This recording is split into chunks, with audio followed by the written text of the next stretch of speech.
Hi friends, welcome to CS Logic channel. ಇಪ್ಪತ್ತು Karnataka diploma 2020 ಬರುವಂಥ ಎಲ್ಲ ಸ್ಟೂಡೆಂಟ್ಸ್ಗೋಸ್ಕರ ಯೂಸ್ ಆಗಲಿ ಅಂತ ಪ್ರೀವಿಯಸ್ ಪೇಪರ್ಸ್ ಕ್ವಶನ್ ಪೇಪರ್ಸ್ ಏನು ಕೇಳಿರ್ತಾರೆ ಡಿಪ್ಲೊಮಾ ಸಿಟಿನಲ್ಲಿ ಅದನ್ನು ರಿವಿಷನ್ ಮಾಡ್ತಾ ಹೋಗ್ತಾ ಇದ್ದೀವಿ. ಈ ಸತಿ ಬಂದು ಈ ಸೆಷನ್ಸಲ್ಲಿ ಬಂದು ನಾವು computer science and information science ಸ್ಟೂಡೆಂಟ್ಸ್ಗೋಸ್ಕರ ಈ ಸೆಷನನ್ನು ಸ್ಟಾರ್ಟ್ ಮಾಡ್ತಾ ಇದ್ದೀನಿ ಈ ಸೀರೀಸನ್ನು. ಓಕೆ, ಸೊ ನಿಮ್ಗೆ ಇಷ್ಟ ಆದರೆ ಸಬ್ಸ್ಕ್ರೈಬ್ ಮಾಡಿ ಚಾನಲ್ಗೆ. ಇದೇ ಥರ ವೀಡಿಯೋಸ್ನ ಅಪ್ಲೋಡ್ ಮಾಡ್ತಾ ಹೋಗ್ತಾ ಇರ್ತೀನಿ. ಓಕೆನಾ? ಸೊ ಇವತ್ತಿನ ಸೆಷನ್ಸಲ್ಲಿ ನಿಮಗೆ ಯಾವ ಥರ ಪೇಪರ್ ಕೊಡ್ತಾರೆ ನಿಮ್ಮ ಒಂದು ಡಿಪ್ಲೊಮಾ ಸಿ ಇ ಟಿನಲ್ಲಿ ಅಂದರೆ ಫಸ್ಟ್ ಪೋರ್ಷನ್ ಏನಿದೆ ಪಾರ್ಟ್ ಎ ಬಂದು ನಿಮ್ಮ ಒಂದು ಮ್ಯಾಥಮೆಟಿಕ್ಸ್ ಅಪ್ಲೈಡ್ ಮ್ಯಾಥಮೆಟಿಕ್ಸ್ ಕ್ವಶನ್ಸ್ ಕೇಳ್ತಾರೆ, ಅದು 40 ಕ್ವಶನ್ಸ್ ಇರುತ್ತೆ.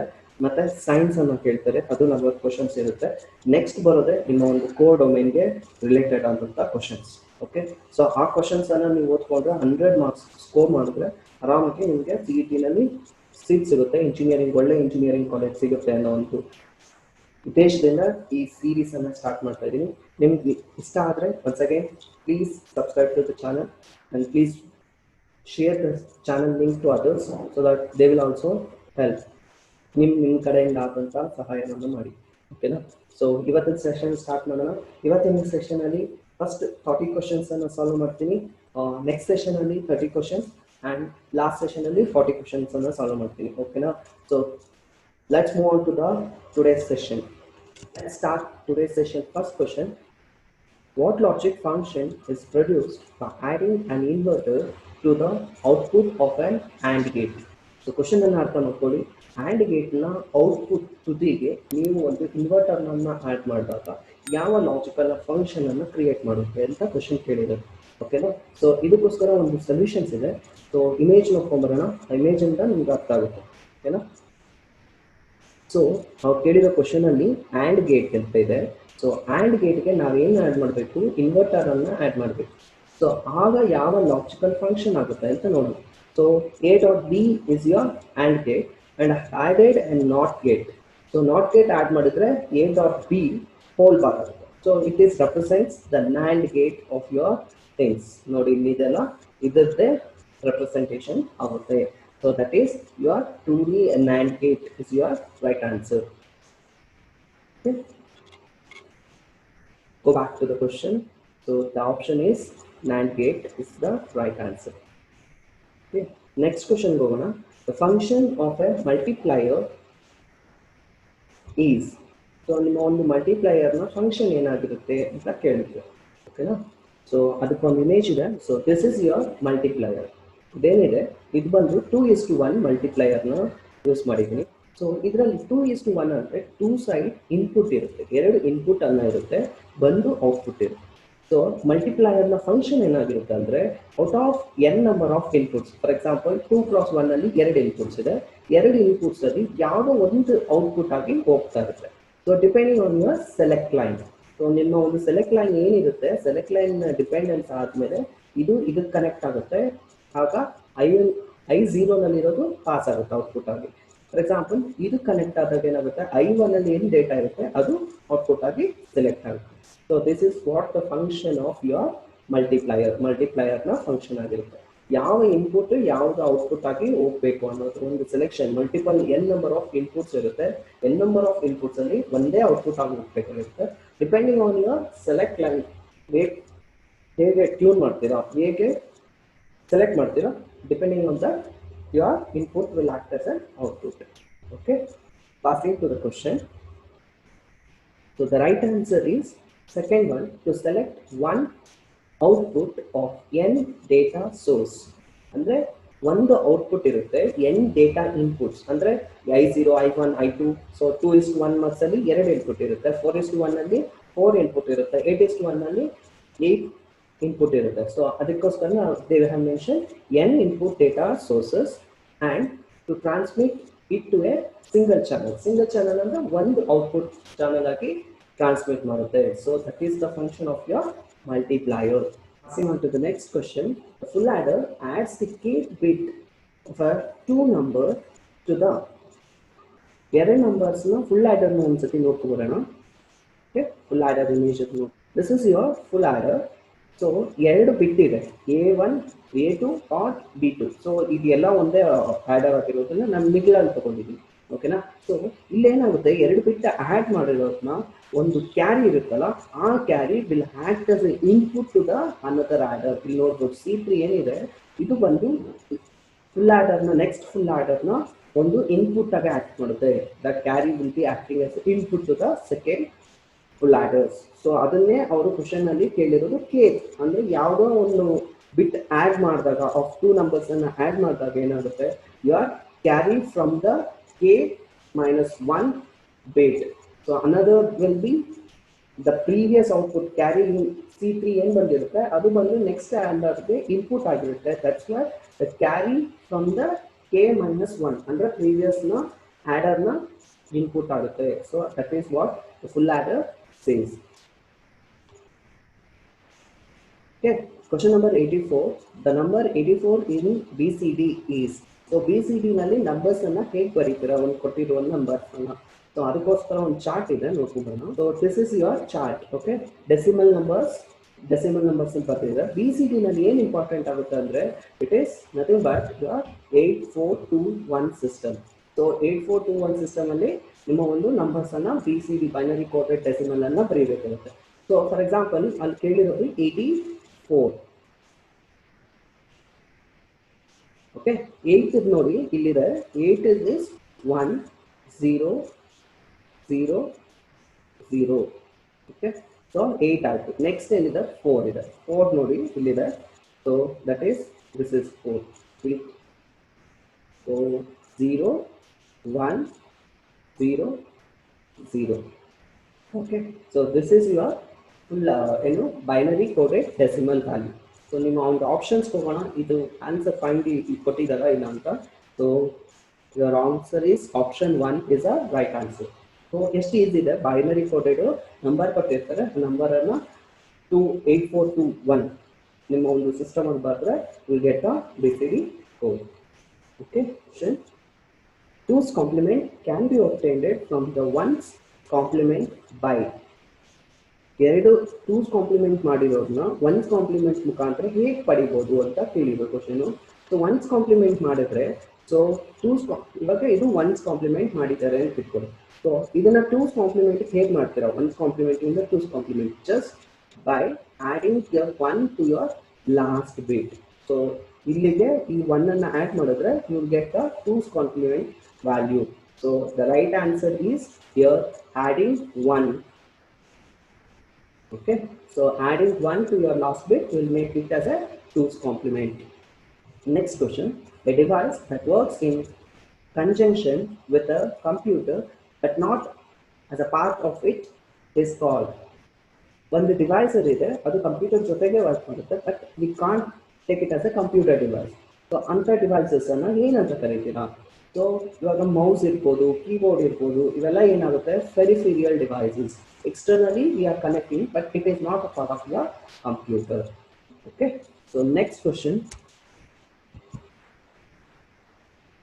which memory is non-volatile and may be written only once? ಯಾವ ಮೆಮೊರಿ ನಾನ್ ವಾಲಟೈಲ್? ನಾನ್ ವಾಲಟೈಲ್ ಅಂದ್ರೆ the memory which is storing that permanently data. So ಯಾವುದೇ ಒಂದು ಬರೀತಾ ಇರುವಂಥ ಡೇಟಾನ ಸೇವ್ ಮಾಡಿ ಇಟ್ಕೊಂಡಿದ್ರೆ ಅದು ಪವರ್ ಆಫ್ ಆದಾಗೂ, ನಿಮ್ಮ ಒಂದು ಸಿಸ್ಟಮ್ ಪವರ್ ಆಫ್ ಆದಾಗೂ ನಿಮ್ಮ ಡೇಟಾವನ್ನು power on next power on ಮಾಡಿದಾಗ ಡೇಟಾನ ಸಿಗೋದನ್ನ that memory would call it as non volatile. With after the power is gone off also you are saving your data which is called as permanent memory. So ಅಂಥ ಮೆಮೊರಿಯಲ್ಲಿ ಯಾವ ಒಂದು memory right only once ಅಂತ ಕೇಳಿದ್ದಾರೆ. So that is PROM, programmable read only memory, only once we are writing. Okay, RAM andre it is random access memory which is not volatile memory, and adu temporary data, when it is powered off the entire data will be vanished. EEPROM andre electrically erasable read only memory. Option 3 is erasable programmable read only memory. So these are ROM are permanent memory, that means non-volatile memory. RAM is temporary memory. Okay, passing on to the next question. The major component used in second generation of computer is. So yeah, ಈಗ fifth generation ನಡೀತಾ ಇದೆ. So ನಮಗೆ second generation ಅಲ್ಲಿ ಯಾವ components ಅನ್ನ use ಮಾಡ್ತಾ ಇದ್ರು computers ನ ತಯಾರು ಮಾಡೋದಕ್ಕೆ? ಫಸ್ಟ್ ಜನರೇಷನ್ ಅಲ್ಲಿ ಏನಾಗ್ತಾ ಇತ್ತು ಅಂದ್ರೆ that is your vacuum tube. Second generation is your transistors. Option 1 is the right answer. ಮತ್ತೆ ಥರ್ಡ್ ಜನರೇಷನ್ ಅಲ್ಲಿ ಬಂದಾಗ IC integrated circuits. Fourth generation ಅಲ್ಲಿ ಬಂದಾಗ ಮೈಕ್ರೋ ಪ್ರೊಸೆಸರ್. ಫಿಫ್ತ್ ಜನರೇಷನ್ ಬಂದಿದ್ದೀವಿ ಆರ್ಟಿಫಿಷಿಯಲ್ ಇಂಟೆಲಿಜೆನ್ಸ್ ಅನ್ನ ಯೂಸ್ ಮಾಡ್ತಾ ಇದ್ವಿ as a major components. So once again I am repeating, vacuum tube is your first generation, transistors ನ second generation ಅಲ್ಲಿ use ಮಾಡ್ತಾ ಇದ್ವಿ, third generation integrated circuit, fourth generation microprocessor, fifth generation is artificial intelligence. These are the major components in their generations. Okay, passing on to the next question. A kilobyte, also referred to as a KB, is equal to, so 1 byte is equal to 8 bits. So ಹಾಗಿದ್ದಾಗ ಅವ್ರು ಕೇಳಿರೋದು 1 kilobyte ಅನ್ನ refer ಮಾಡಿದಾಗ ಎಷ್ಟು bites ಇರುತ್ತೆ? So it is 1024 bytes. Okay, to the next question. Which of the following is not used as a secondary storage? ಯಾವ ಒಂದು ಮೆಮೊರಿಯನ್ನ ನೀವು secondary storage ಆಗಿ ಯೂಸ್ ಮಾಡೋದಕ್ಕೆ ಆಗಲ್ಲ? That is your semiconductor memory. So magnetic tape ನೀವು use ಮಾಡ್ತಾ ಇದ್ದೀರಾ, optical disk is also used, floppy disk also used as your secondary storage. Okay, so semi-conductory memory, we can't use it as a secondary storage device. Okay, passing on to the next question. The system with multiple CPUs is called. So ಯಾವ ಒಂದು systems ಅಲ್ಲಿ multiple CPUs ಅನ್ನು use ಮಾಡಿದ್ವಿ ಆ system ಅನ್ನು ಏನಂತ ಕರಿತೀವಿ ಅಂದ್ರೆ parallel system is your right answer. Option 4. Which of the following is a synchronization tool ಅಂತ ಕೇಳಿದೆ? ಯಾವುದು ನಿಮ್ಮ ಒಂದು ಟೂಲ್ ಇದರಲ್ಲಿ ಕೊಟ್ಟಿರುವಂತ ಟೂಲ್ ಅಲ್ಲಿ ಸಿಂಕ್ರೊನೈಸೇಷನ್ ಟೂಲ್ ಆಗಿರುತ್ತೆ? That is Semaphore is your synchronization tool. Okay, passing on to the next question. Which one of the following is the address generated by CPU? ಯಾವ address ಅನ್ನ CPU ನಲ್ಲಿ generate ಮಾಡುತ್ತೆ? That is logical address, which is 1 or 0 ಆ ತರ ಅಂತ format ಅನ್ನ use ಮಾಡಿರ್ತೀವಿ, digital system format ಅನ್ನ ಯೂಸ್ ಮಾಡ್ತೀವಿ. So that is logical address used in your CPUs. Passing on to the next question. Virtual memory is normally implemented by demand paging. ಎರಡು use ಮಾಡ್ತಾರೆ, ಒಂದು ಸೆಗ್ಮೆಂಟೇಷನ್ ಯೂಸ್ ಮಾಡ್ತಾರೆ, demand paging use ಮಾಡ್ತಾರೆ. But normally we are implementing your virtual memory using your demand paging. ಓಕೆನಾ? Next question. In segmentation, each address is specified by. So segmentation ಮಾಡಿದಾಗ each addresses ಅಲ್ಲಿ ಎರಡು part ಇರುತ್ತೆ. ಒಂದು ಬಂದು segment page number ಅನ್ನು ಕೊಟ್ಟಿರ್ತಾರೆ, ಇನ್ನೊಂದು ಬಂದು ಆಫ್ಸೆಟ್ ಅಂತ ಕೊಟ್ಟಿರ್ತಾರೆ. So always your segmentation will be having it, each address will consist of two parts. One is a segmentation page number and an offset. So option 1 is your right answer. Okay, passing on to the next question. The code that changes the value of the semaphore is, that is critical section code. Okay na? So critical section code andre ಏನು ಅಂತ ತಿಳ್ಕೊಳ್ಳೋಣ. The critical section andre ಏನು? Critical section code andre ಏನು? A code segment that access the shared variables and that has to be executed as an atomic action is referred as a critical section. So ಒಂದು n number of process ಅನ್ನ act ಮಾಡಿರುತ್ತೆ. So n number of process ಅಲ್ಲೂ same variable ನ share ಮಾಡಿರ್ತೀವಿ. So each process required the code segment at the time of execution. So that section we call it as a critical section coding. Okay, passing on to the next question. The system called used to create a new process is, a system called used to create a new process is fork. Next question. If a system contains CPU born process, then which of the following scheduling algorithm produces a maximum efficiency of the CPU? ಯಾವ ಒಂದು algorithm ಅನ್ನ scheduling algorithm ಆಗಿ ಬಳಸಿದ್ರೆ ನಿಮ್ಮ ಒಂದು CPU more Ephesians, maximum ಎಫಿಷಿಯನ್ಸಿಯನ್ನ ಕೊಡುತ್ತೆ? So first option ಬಂದು FIFO, first in first out. Second option ಬಂದು ರೌಂಡ್ ರಾಬಿನ್. ಥರ್ಡ್ ಆಪ್ಷನ್ ಬಂದು priority. And fourth option is HJF. Okay, so SJF is your right answer. SJF is nothing but shortest job first algorithm, scheduling algorithm.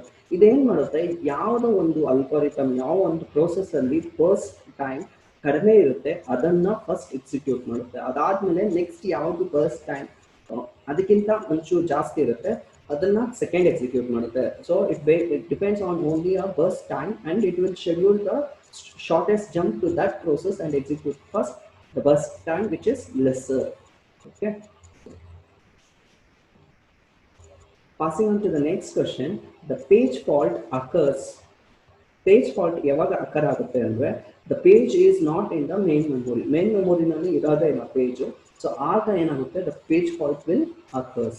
So the option is 3. The page is not in the main memory, then the page fault will occurs. Okay, passing on to the next question. A process is andre enu? So process andre a program is in execution. So yavado ಒಂದು program na execution level alli ittaga that we call it as a process.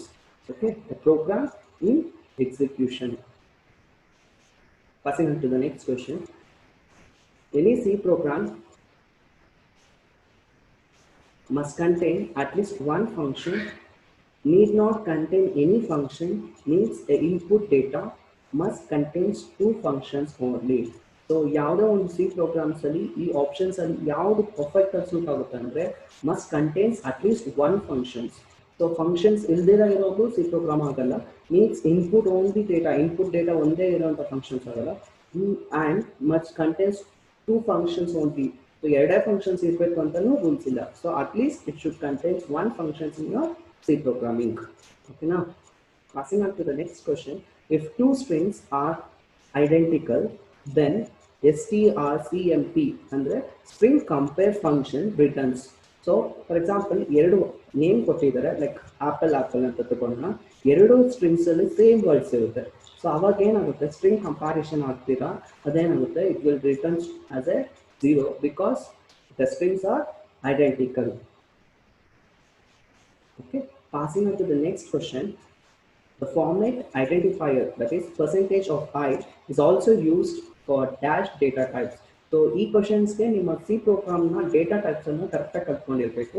Okay, I will show the image. These are the data types available.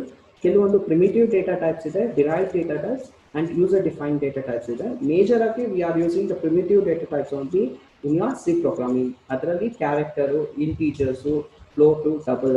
So these are the data types which are normally we are using, and user defined data types that are array, structure, union, enum. So these data types na kalತ್ಕೊಂಡಿದ್ರೆ ನೀವು ಯಾವ data types ಅಲ್ಲಿ ಯಾವ identifiers use ಮಾಡಿರ್ತೀವಿ ಅಂತ ತಿಳ್ಕೊಂಡಿರ್ಬೇಕು. So ಅದರಿಂದ ನಿಮಗೆ very easily you can identify your which data types ಅಂತ. So ಅದಕ್ಕೋಸ್ಕರ ಡೇಟಾ ಟೈಪ್ಸ್ ಸೈಜಸ್ ಅನ್ನು ತಿಳ್ಕೊಬೇಕಾಗುತ್ತೆ. ಇಲ್ಲಿ ನೋಡಿ ಯಾವ್ಯಾವ ಡೇಟಾ ಟೈಪ್ ಎಷ್ಟು ಬೈಟ್ ಅನ್ನ ಅಲೋಕೇಶನ್ಸ್ ಆಗಿರುತ್ತೆ. ಸೊ ಫ್ಲೋಟಿಗೆ 4 kilobytes ಇದೆ, ಮತ್ತೆ ಇಂಟೀಜರ್ಸ್ಗೆ 2 kilobytes ಇದೆ, ಅನ್ಸೈನ್ಡ್ಗೆ ಬೇರೆ ಇದೆ, ಸೈನ್ಡ್ಗೆ ಬೇರೆ ಇದೆ. So unsigned is nothing but positive value, positive integers. Signed is nothing but negative integers. Okay, so ಅದನ್ನು ರೇಂಜಸ್ ನೋಡ್ಕೋಬೇಕು. ಇಲ್ಲಿದೆ ನೋಡಿ format.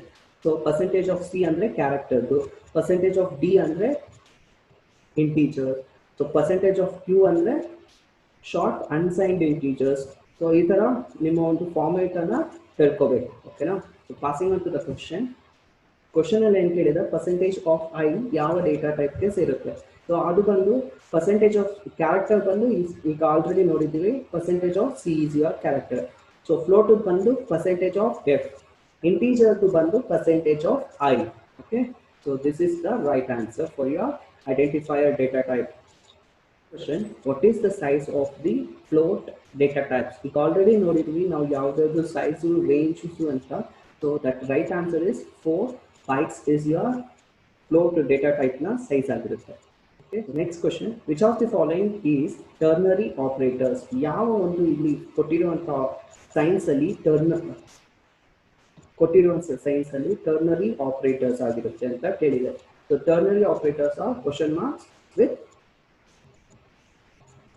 daughter, that is to sign. So ಅದಕ್ಕೆ ಒಂದು ಇಮೇಜ್ ಇದೆ, ಅದನ್ನು ನೋಡೋಣ. How you will write the function of your ternary operators. So variable is equal to expression 1 expression 1 ಅಲ್ಲಿ ನಿಮ್ಮ ಒಂದು ಕಂಡೀಷನ್ ಅನ್ನು ಕೊಡ್ತೀರಾ. ಸೊ ಕಂಡೀಷನ್ ಟ್ರೂ ಆಗಿದ್ರೆ ಎಕ್ಸ್ಪ್ರೆಷನ್ 2 ನ ಎಕ್ಸಿಕ್ಯೂಟ್ ಮಾಡುತ್ತೆ. If the condition is false, so the expression 3 will be executed. So question ಇದು question mark ಹತ್ರ ಕ್ವಶನ್ ಅನ್ನ ಕೊಟ್ಟಿರ್ತೀರಾ, ದ ಎಕ್ಸ್ಪ್ರೆಷನ್ 1 ಅನ್ನ ಕೊಟ್ಟಿರ್ತೀರಾ. ಅದಾದ್ಮೇಲೆ ಎಸ್ ಅಂತಿದ್ರೆ ಅಂದ್ರೆ ಟ್ರೂ ವ್ಯಾಲ್ಯೂ ಆಗಿದ್ರೆ so execution of 2 statement execute ಆಗುತ್ತೆ. If it is statement is false, execution of 3 will be happening. So ಅದಕ್ಕೆ ಏನು ಆನ್ಸರ್ ಇವೆರಡರಲ್ಲಿ ಏನು ಆನ್ಸರ್ ಬರುತ್ತೆ ಅದು ವೇರಿಯಬಲ್ ಅಲ್ಲಿ ಸ್ಟೋರ್ ಆಗುತ್ತೆ. So this is how your ternary operators work. Okay, passing on to the question. Next question, do while loop terminate conditional expression returns. So do while loop terminate ಆದಾಗ conditional expression returns to what? That ಹೇಳಿದ್ದಾರೆ. So conditional expressions returns to 0. Passing on to the next question. If a variable is a pointer to a structure, then which of the following operators is used to access data members of structures through the pointer variable? So ಇಲ್ಲಿ ಕೇಳುವಂಥ question ನಿಮ್ಮ ಒಂದು structure base ಮೇಲೆ pointers variable ಅನ್ನ ಹೇಗೆ utilise ಮಾಡ್ಕೋತೀರಾ, ಯಾವ ಒಂದು symbol ಅನ್ನ ಯೂಸ್ ಮಾಡ್ಕೋತೀವಿ ಅಂದ್ರೆ you are using the arrow symbol for left side. So it will be the your pointer variables when you are using the structure functions ಅಲ್ಲಿ. ಓಕೆನಾ?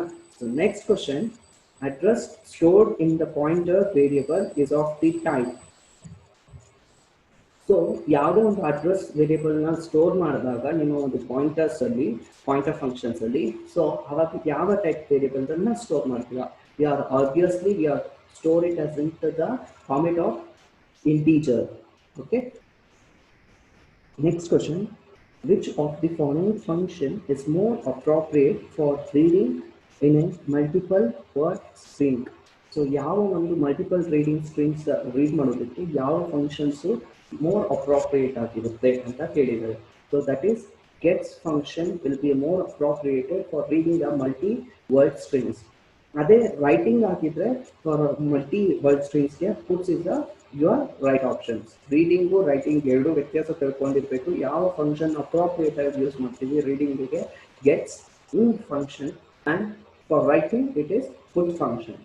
Okay, which of the following is the correct way to declare a float pointer?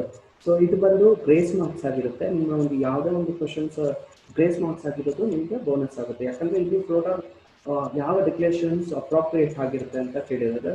So there is no appropriated in this statement. Today session ಹೆಂಗೆ ಮಾಡ್ತೀವಿ, next session ಅಲ್ಲಿ next 30 questions solve ಮಾಡ್ತಾ ಹೋಗ್ತೀವಿ. Okay, thank you.